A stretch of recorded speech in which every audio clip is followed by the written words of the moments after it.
सभी को जय मसीह की। मेरा नाम पास्टर आशा राय है और आज के इस वीडियो में मैं आपको बताने के लिए जा रही हूँ कि शक्तिशाली प्रार्थना का राज क्या है। क्योंकि आप भी सोचते होंगे कि मैं ऐसी प्रार्थना करूं जिससे दूसरों का जीवन बदले और दूसरों को चंगाई मिले, छुटकारा मिले।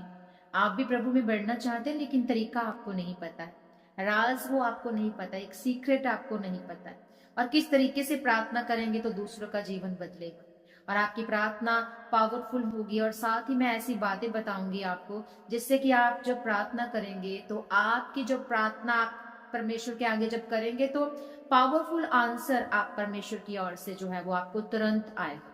तो इसलिए आपको इस वीडियो को पूरा देखना है, तभी आप बहुत सारी गहरी बातों को समझ पाएंगे। स्किप मत कीजिएगा इस वीडियो को, जिससे आप पहले कभी नहीं जानते थे, ना कभी सुना है।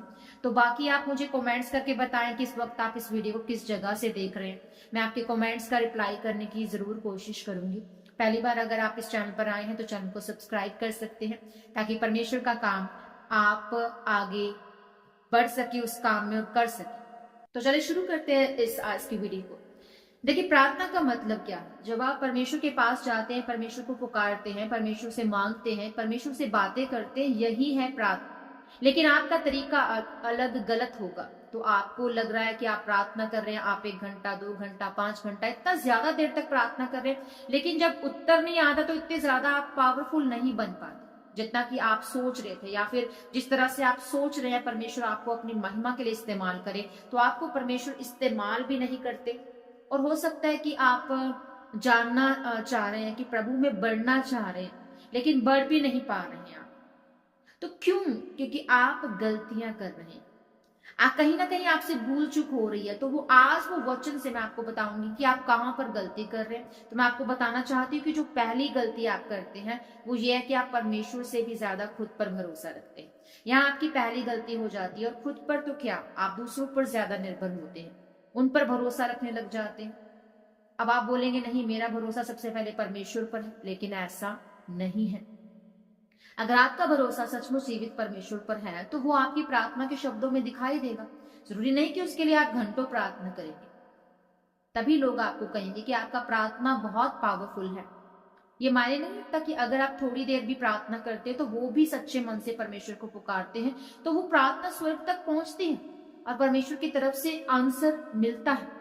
लेकिन आपको ध्यान रखना है कि आप किस इच्छा से, किस मन से परमेश्वर पर भरोसा कर रहे हैं, किस मन से परमेश्वर से प्रार्थना कर रहे हैं। और परमेश्वर से तो इस बात को आपको ध्यान में रखना है कि जब आप प्रार्थना कर रहे हैं, परमेश्वर से बात कर रहे हैं, तो आपका सोच आपकी कैसी है, आपके मन में क्या चल रहा है।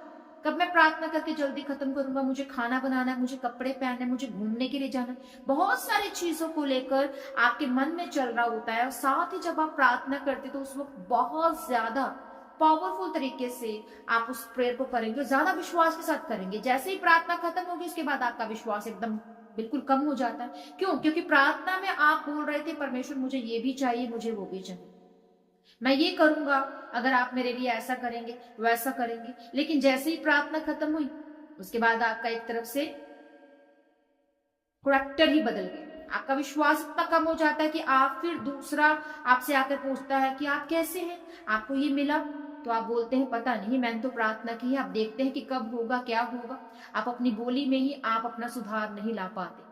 तो ये बोली, ये जो आपका तरीका है प्रार्थना करने के समय, जो आप जैसे ये प्रार्थना करने के बाद आप जैसे हो जाते हो, बदल जाते हो, एक तरह से प्रार्थना करते वक्त आप कोई और इंसान होते, और प्रार्थना करने के बाद जैसे ही प्रार्थना आपकी खत्म होती है उसके बाद आप कोई और इंसान बन जाते। तो यही चीज दिखाती है कि आपका भरोसा परमेश्वर पर नहीं है। अगर है भी तो कम हो चुका।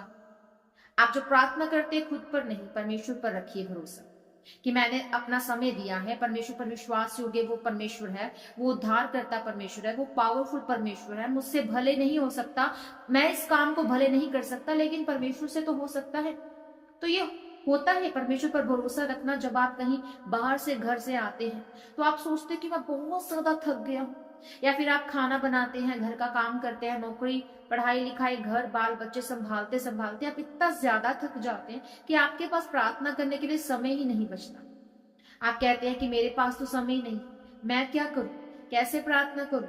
2 मिनट का कर लेते हैं, उसी में काम चल जाता है। लेकिन ऐसा नहीं, आप ये सारी चीजों को तो करते हैं लेकिन परमेश्वर को जिस तरह से समय देना चाहिए वो आप नहीं दे पाते, क्योंकि आप इतना ज्यादा संसार की चीजों में उलझ गए हैं, उलझे हुए हैं कि आप परमेश्वर के पास ही नहीं जा पाते। आपको लगता है कि इसी चीज को मैं आपको बताना चाह रही हूँ कि जब आप प्रार्थना नहीं करते, रीजन आप बहुत सारा ढूंढेंगे कि मैं थक गया हूं, मैं बीमार हूं, मैं आलस आ रहा है, मेरे अंदर मुझे नींद आ रही है, मुझे अभी ये भी काम करना है, मैं कैसे प्रार्थना करूं।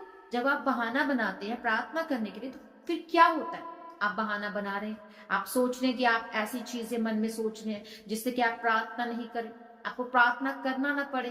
तो इसका मतलब क्या है कि आपने अपने शरीर को ज्यादा वैल्यू दी, अपने आप को ज्यादा वैल्यू दिया, अपने परिवार को, अपने सभी कामों को ज्यादा वैल्यू दिया, आपने अपने बिजनेस को या जो कुछ भी आप काम कर रहे हैं उसको आप ज्यादा इंपॉर्टेंस दे रहे हैं, उसको ज्यादा वैल्यू दे रहे हैं। और इसलिए जब आप प्रार्थना नहीं करते तो आपके अंदर एक प्रकार का घमंड आ जाता है, गर्व आ जाता है। और यही है वचन में लिखा हुआ कि साफ साफ कि नीति वचन में 16 को जब आप पढ़ लेते हैं, उसमें पढ़िएगा, उसमें क्या लिखा है कि विनाश से पहले गर्व और ठोकर खाने से पहले घमंड आता है मनुष्य के मन में। और इसलिए जब ये सारी चीजें आपके अंदर आ जाती हैं, आपको घमंड आने लग जाता है कि प्रार्थना करो चाहे ना करो, क्या फर्क पड़ता है।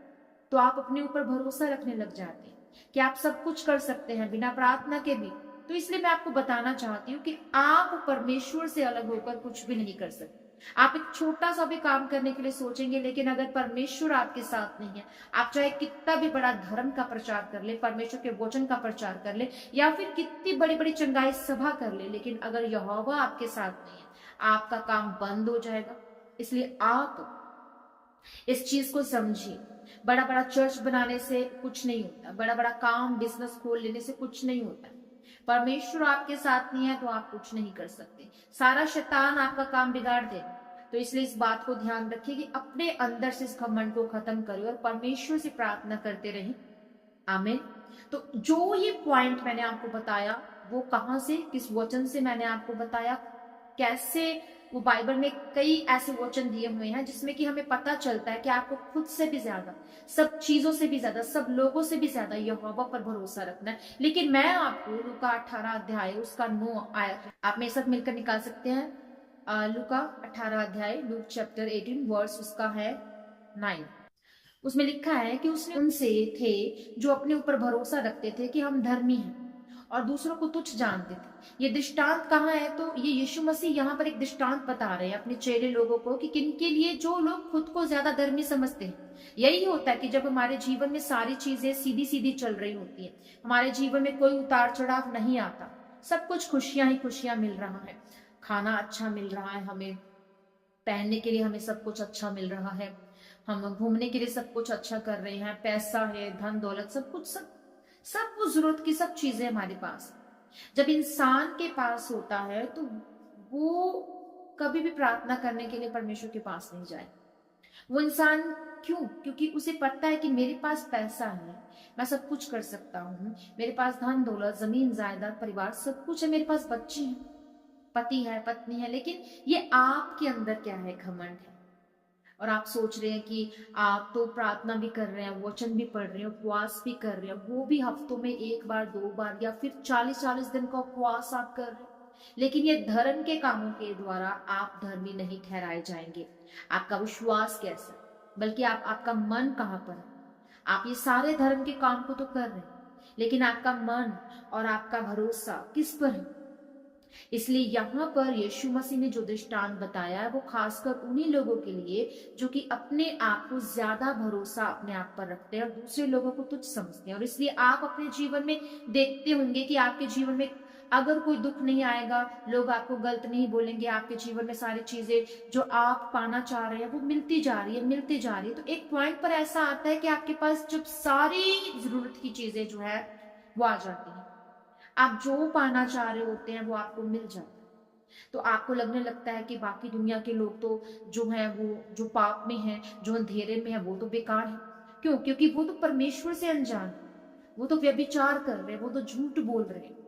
और इसलिए आपको अपने आप में लगता है कि मैं तो सब काम कर रहा हूं, मैं तो दशमांश भी दे रहा हूं। लेकिन ऐसा नहीं, आप दशमांश देना छोड़ दे, आप सारे धर्म के कामों को करें, लेकिन परमेश्वर पर भरोसा रखना ना छोड़े। आमीन। दूसरी गलती आप क्या करते हैं प्रार्थना करते वक्त, मैं आपको बताना चाहती हूँ कि आप दूसरी गलती क्या करते हैं।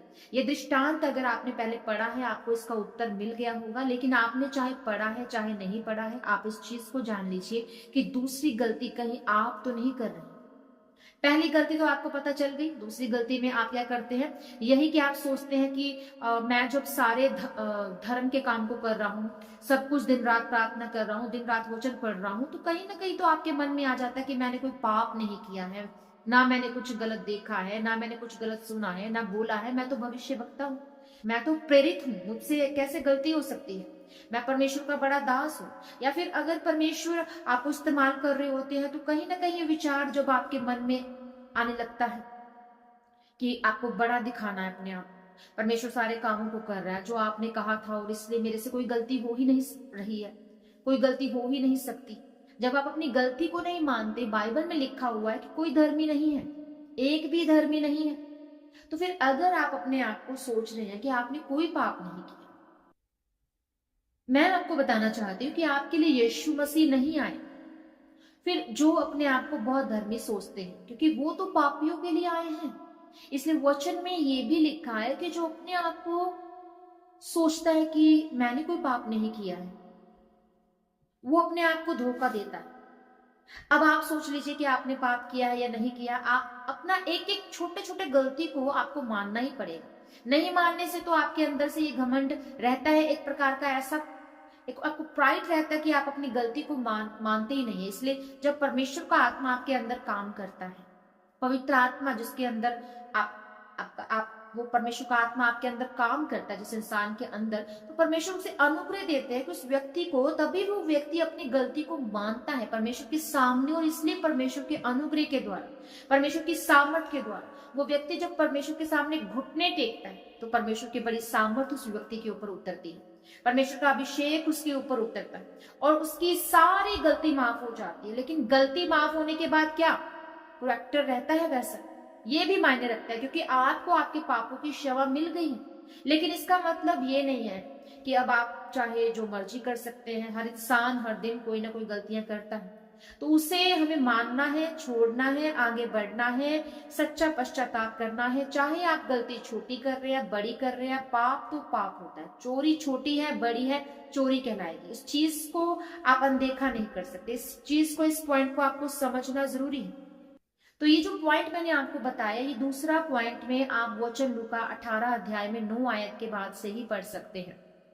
सो मैं स्क्रीन पर ये वचन लिख दे रही हूँ, आप देख सकते हैं। इस वचन को आप स्क्रीनशॉट करके रख लीजिए, या फिर बाद में इसे बाइबल खोल करके पढ़िए, इस पर ध्यान लगाइए। और तीसरी गलती आप क्या करते हैं, तीसरी गलती आप जो कर रहे हैं वो ये कि सबसे बड़ी गलती कि वचन में लिखा हुआ है कि जिस तरह से चुंगी लेने वाले ने अपने आप को छोटा बनाया, वो अपनी गलती को माना। प्रार्थना करते वक्त फरीसी ने नहीं माना था अपनी गलती को, क्योंकि उसने वही कहा जैसे मैंने अभी आपको बताया कि वो सारी आज्ञा का पालन कर रहा और उसने कोई भूल चूक नहीं की, जबकि वो उस चुंगी लेने वाले को तुच्छ समझ रहा था। इसलिए आपको किसी पापी को तुच्छ नहीं समझना है। कोई इंसान गलती कर रहा है तो आपको ये नहीं कि उसे और गड्ढे में वो गिरे सोच कर कि आपको हंसना है, उसका मजाक बनाना है, बल्कि उस इंसान के लिए, उस पापी के लिए आपको प्रार्थना करना। आप खुद बच लिए हैं, आपको तो उद्धार मिल गया है, लेकिन क्या आप नहीं चाहते कि वो भी लोग बचाए जाएं? अगर आप सिर्फ खुद को बचाना चाहते हैं, तो सिर्फ खुद अनंत जीवन पाना चाहते हैं, तो ये भी सही तरीका नहीं है। आपके अंदर परमेश्वर का प्रेम नहीं है। जिसके अंदर परमेश्वर का प्रेम होगा वो इंसान चाहेगा कि जो लोग गड्ढे में हैं वो भी बाहर निकले। तो इसलिए आपको ऐसे लोग जो मार्ग भटक गए हैं परमेश्वर से, जो लोग पाप कर रहे हैं, उनके लिए आपको प्रार्थना करना है निरंतर। परमेश्वर के दास अगर कोई गलती भी कर रहे हैं, या फिर उनसे कोई ऐसी गलती हो गई जो सही नहीं है परमेश्वर की दृष्टि में, तो भी आप उनके लिए प्रार्थना करें। आपको ये अधिकार नहीं कि आप किसी भी परमेश्वर के दास को, उसके सेविकाई का मजाक उड़ाएं, आप उस दास का मजाक उड़ाएं, आप उसको बातों में छेड़े, उस पर जो है वो आप टोंट करें, और उनके साथ मतलब आप गलत व्यवहार मत रखें। क्योंकि वचन में साफ लिखा है कि अगर आपके दुश्मन जो कि आपको पहले हानि पहुंचाते थे, और जब परमेश्वर उनसे बदला लेते हैं, तो वो गड्ढे में गिर जाते हैं। और आप अगर उनके ऊपर हंसते हैं तो फिर कहीं ऐसा ना हो, आप तो हंस रहे हैं पर कहीं ऐसा ना हो कि परमेश्वर उन शत्रुओं के ऊपर से अपना क्रोध खत्म कर दे। हमें किसी का मजाक नहीं बनाना। आमीन। तो सबसे बढ़कर आपके अंदर क्या होना चाहिए? प्रेम होना चाहिए। क्योंकि ये जो चुंगी लेने वाला इंसान था, अपनी गलती को मानने के बाद इससे क्या पता चलता है कि परमेश्वर का प्रेम उसके अंदर है।